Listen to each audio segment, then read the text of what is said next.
Bonjour à toutes et à tous, bonsoir à toutes et à tous, ça dépend à quelle heure vous regardez cette vidéo. Euh, Bienvenue dans ce nouveau numéro de Jean-Laurent Raconte, et Jean-Laurent, c'est moi. Et nous allons traiter dans cette émission la troisième partie du cycle que je consacre à la franc-maçonnerie américaine. Alors nous étions arrêtés lors de la deuxième partie à la situation du grand commandeur Albert Pike et des fausses accusations disant qu'il avait été membre du Ku Klux Klan. Alors, nous allons maintenant on va parler de diverses choses dans cette troisième partie. Et nous allons commencer par une des spécificités de la franc-maçonnerie américaine, qui est d'avoir une franc-maçonnerie noire. C'est-à-dire que dans chaque État, il y a ce qu'on appelle une grande loge mainstream, c'est-à-dire une grande loge composée de francs-maçons blancs, et il y a une grande loge dite de Prince Hall qui regroupe les frères de couleur, les frères noirs. Alors, d'où est-ce que ça vient ? Eh bien, cette grande loge de Prince Hall s'appelle Prince Hall parce que c'est le nom de son fondateur. Alors, Prince Hall, il est né à la Barbade, à Bridgetown, entre 1735, 1740 et 1748.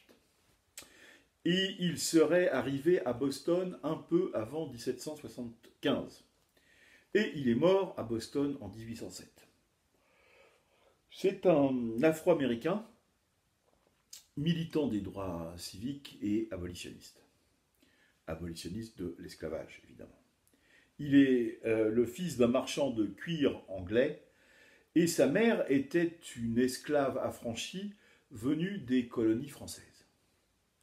Il vient aux États-Unis pour y travailler, depuis la Barbade. Travailleur acharné, il avait réalisé que l'éducation était l'une des clés du succès. Et lorsque la guerre d'indépendance commence, il présente une requête au nom de la communauté noire, déclarant que celle-ci souhaitait servir dans les forces américaines. Et le 6 mars 1775, Prince Hall et 14 autres Afro-Américains sont initiés à la franc-maçonnerie au sein de la Military Lodge numéro 441, qui était attachée à l'armée britannique et qui stationnait à Boston. Prince Hall semble avoir servi dans les forces américaines pendant la guerre d'indépendance et pourrait avoir participé à la bataille de Bunker Hill, dont nous avons largement parlé dans l'émission précédente, la deuxième partie. Toutefois, dans ce cas aussi, ces états de service sont incertains car plusieurs personnes portant le même nom, qui s'appelait Prince Hall, apparaissent dans des registres des milices du Massachusetts. Quand l'armée britannique quitte Boston en 1776, les francs-maçons noirs obtiennent une dispense, les autorisant à pratiquer la franc-maçonnerie de manière limitée au sein d'une loge nommée African Lodge No. 1. Ils étaient autorisés à se réunir, à prendre part à la procession maçonnique le jour de la Saint-Jean et à enterrer leurs morts selon les rites maçonniques. Mais ils n'étaient pas autorisés à initier de nouveaux membres ni à occuper des responsabilités maçonniques. Ils sont exclus de la Grande Loge provinciale du Massachusetts. Ils se tournent alors vers la Grande Loge unie d'Angleterre et obtiennent une patente de la première Grande Loge d'Angleterre, la Loge des Modernes, en 1784, sous le nom de African Lodge numéro 459, puisque là on va dans la matricule de la Grande Loge des Modernes. Cependant, du fait des difficultés de communication, pour l'époque on le comprend très bien, cette patente ne leur parviendra que 3 ans plus tard, en 1787.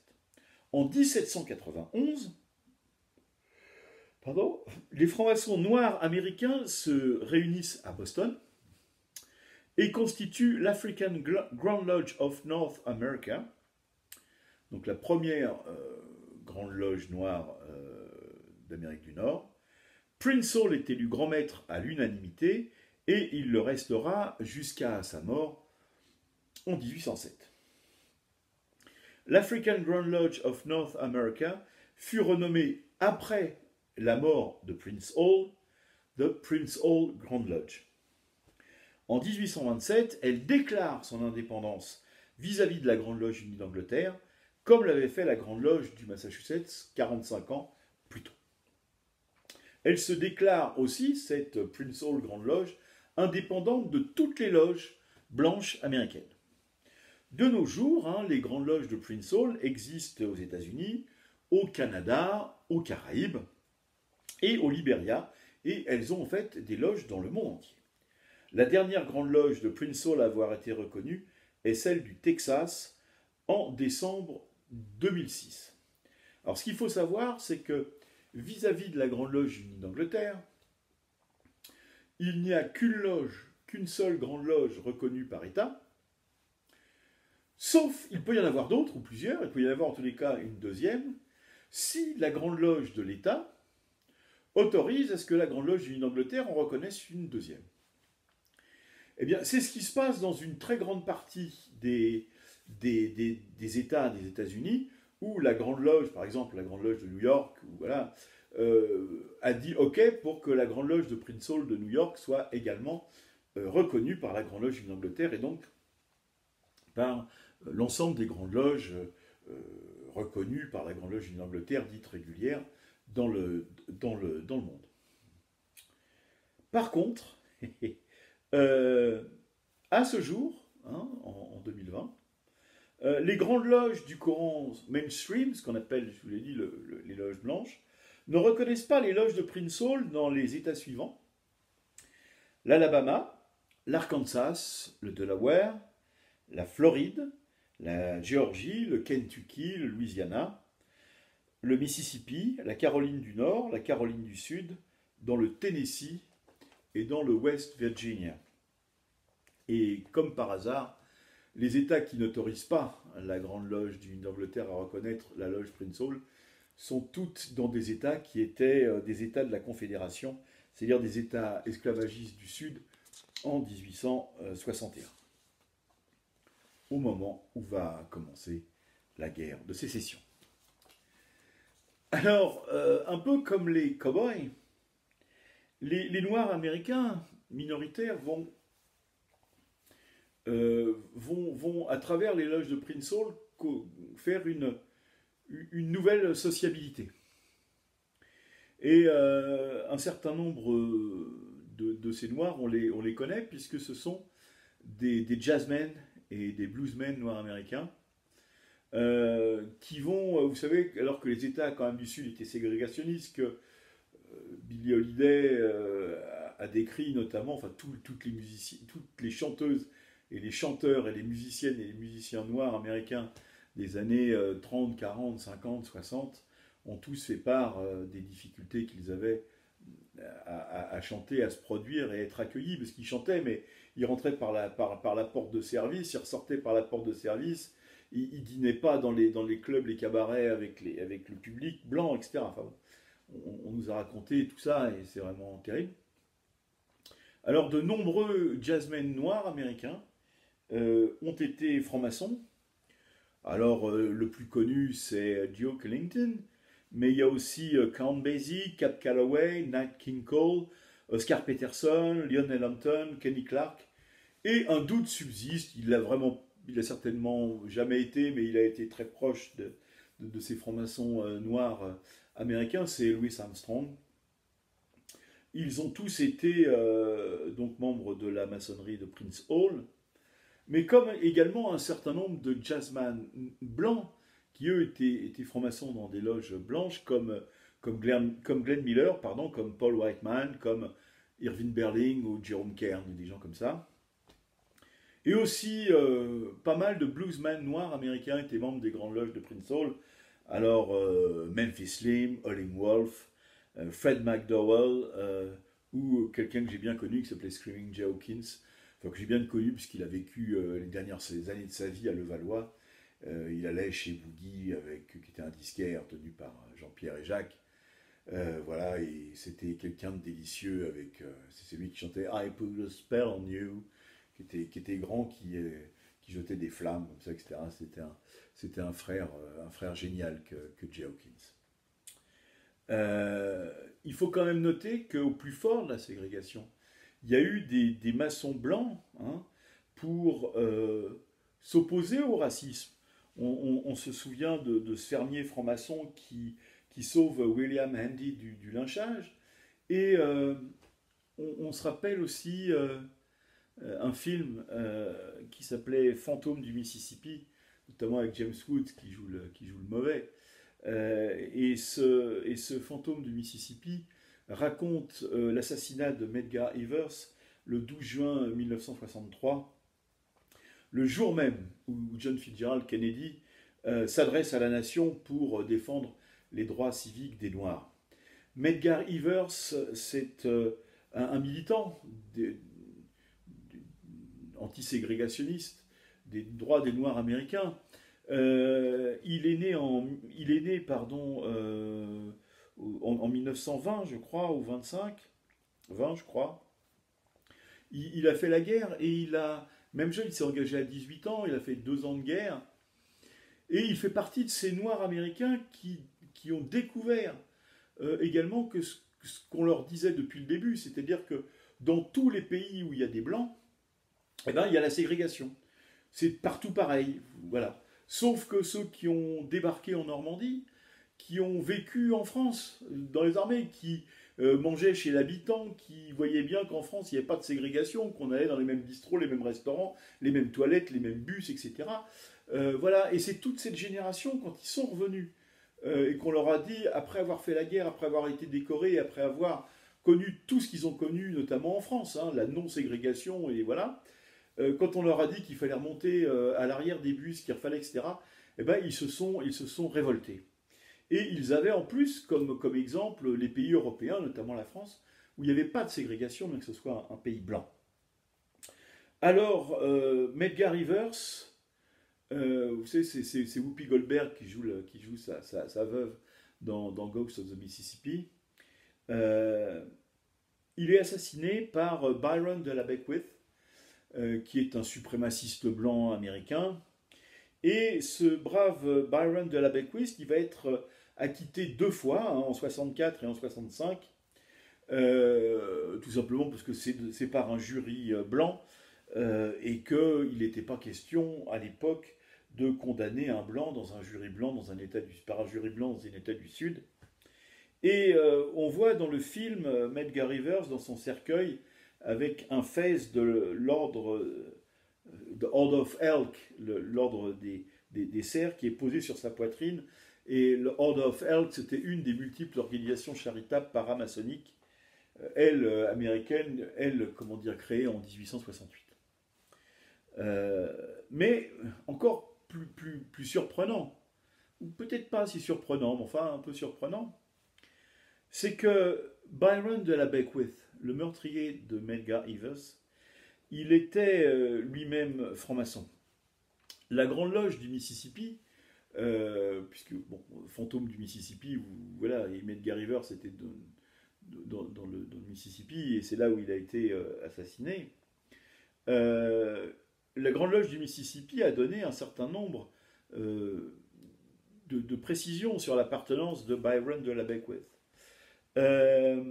Il a été, alors en anglais, il a été recorded that Byron de la Beckwith received his Master Mason degree dans la loge. Il a été maître maçon dans la loge de Greenwood numéro 5 le 2 janvier 54, pardon, excusez-moi. Il a été maître maçon le 30 septembre 54 dans la Greenwood Lodge, et il a été exclu de cette même Greenwood Lodge le 2 janvier 1978. Et la Grande Loge du Mississippi a confirmé cette expulsion de Byron de la Beckwith en février 1979, durant sa grande communication annuelle. Et la Grande Loge n'a pas de mention comme quoi il est servi comme officier dans la Greenwich Lodge numéro 35.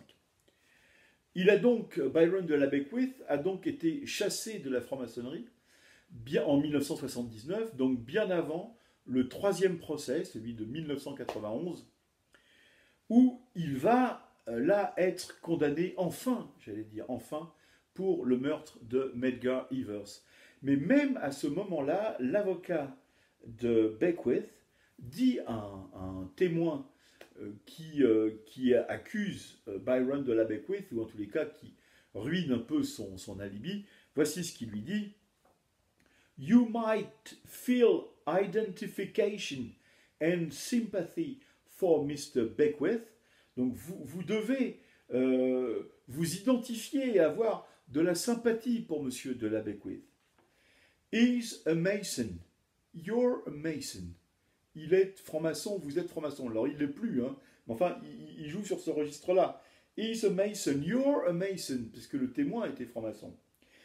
He's a veteran. You're a veteran. Il est un vétéran, vous êtes un vétéran. You're a father. He's a father. Il est un père, vous êtes un père.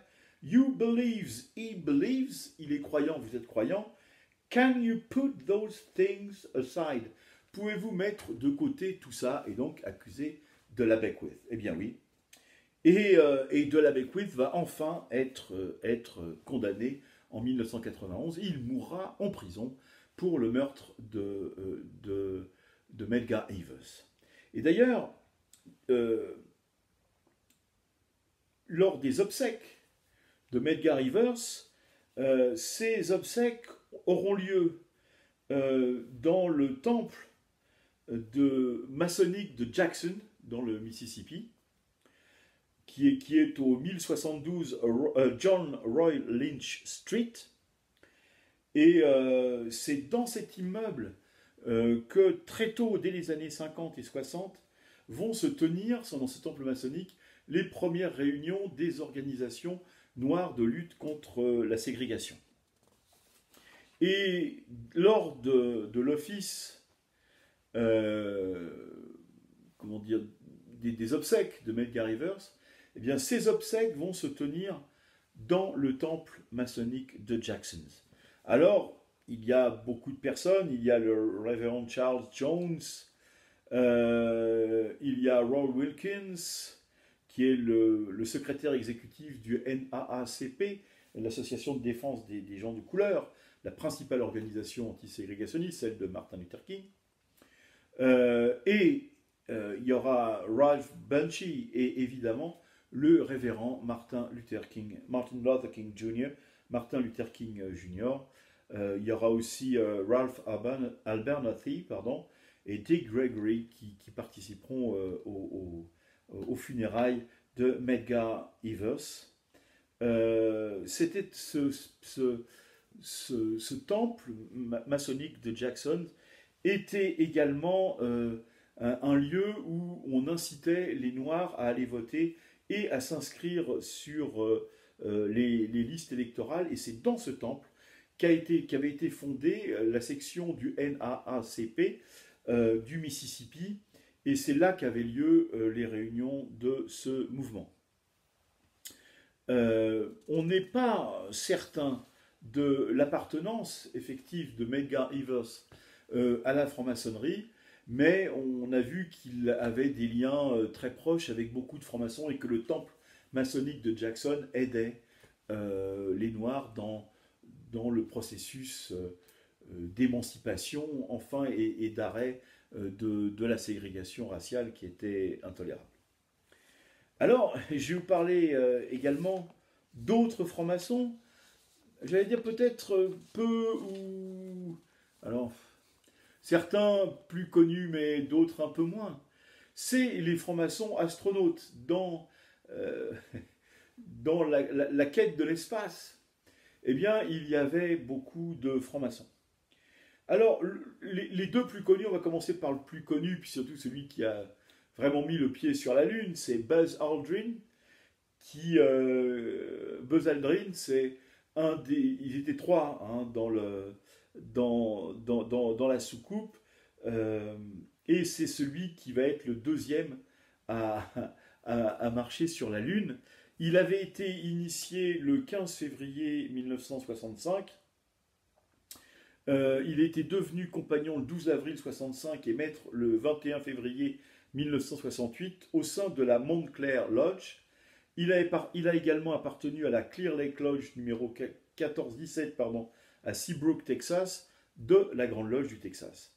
Il est 33e degré du rite écossais ancien accepté, membre du Suprême Conseil Juridiction Sud des États-Unis. Il est également Shriner et Knight Templar. Les Shriners, c'est une association paramaçonnique, et les Knight Templars, les Chevaliers Templiers, est une organisation de haut grade maçonnique américain. Pour la première fois dans l'histoire de l'humanité, des hommes vont marcher sur la Lune. Le premier pas d'un homme sur la Lune, c'est Neil Armstrong qui va descendre le premier de la soucoupe, et c'est le 20 juillet 1969, alors à 10h24 après le décollage, soit en France le 21 juillet 69 à 3h56 du matin, devant des millions et des millions de téléspectateurs. Buzz Aldrin rejoint Neil Armstrong sur la Lune 15 minutes plus tard. D'ailleurs, sur toutes les photos que l'on voit avec l'homme qui descend, évidemment, c'est Buzz Aldrin que vous voyez, puisque le premier qui est descendu, c'est Neil Armstrong, et c'est Neil Armstrong qui photographie Buzz Aldrin en train de descendre. Et c'est Aldrin qu'on voit. Et d'ailleurs, ce que vous voyez, c'est qu'il plante le drapeau américain, mais également Buzz Aldrin va planter un autre drapeau sur la Lune, et il y a toujours, c'est la bannière, l'aigle à deux têtes, la bannière du Suprême Conseil Juridiction Sud du rite écossais ancien accepté des États-Unis. Et donc la bannière du rite écossais ancien accepté doit être actuellement quelque part sur la Lune à côté du drapeau américain. Il y a un autre astronaute américain très connu, et qui était connu comme astronaute et comme homme politique après, c'est John Glenn, qui était né le 4 juillet, il était né un 4 juillet, lui, jour de l'indépendance 1921, et qui est mort le 8 décembre 2016. Vous savez qu'il était républicain, vous savez combien il s'est opposé farouchement à Donald Trump. Il était lui membre de l'expédition Mercury 6, et il appartenait à la Concord Lodge numéro 688 à New Concord dans l'Ohio.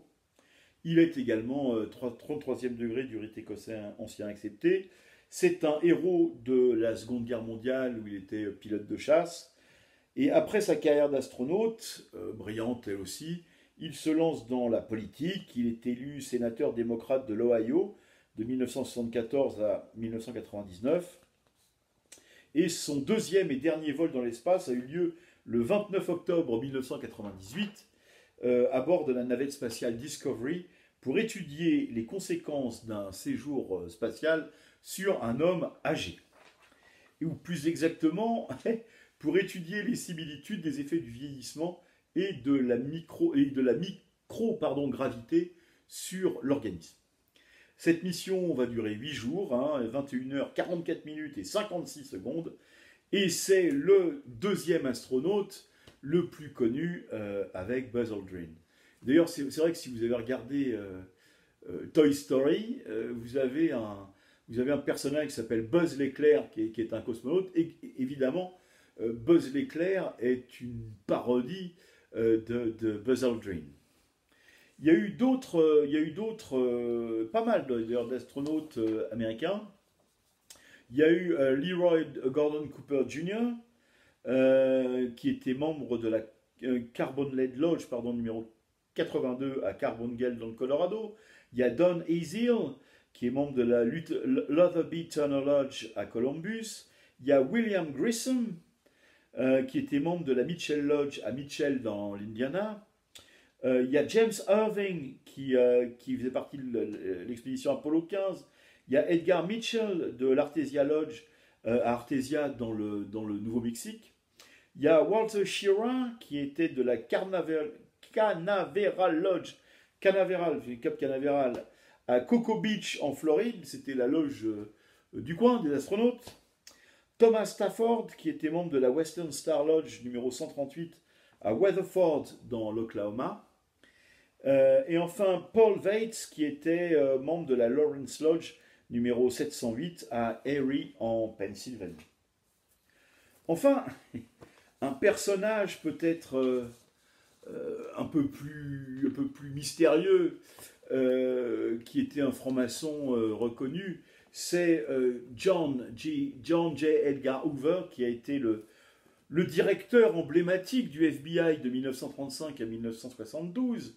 Il a été directeur avant, d'ailleurs, du bureau des investigations de 24 à 35, donc il a régné de 24 à 72 sur le FBI et son ancêtre, sur la police américaine.